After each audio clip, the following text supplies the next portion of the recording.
Любая наша эмоция, любое состояние проявляется на определенной частоте. Поэтому помните, друзья, о вот этом волшебном рычажке переключения наших частот.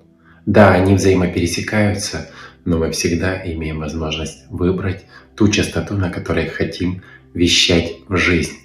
Наш эфир может складываться из любви, радости, вдохновения, спокойствия, а может проявлять антипод, когда люди ненавистные, завистные, желчь проявляется внутри, и это разрушает. Зачем же делать разрушение, если можно созидать свою жизнь? Помните о том, что вот эти диапазоны варьируются только от нашего сознания.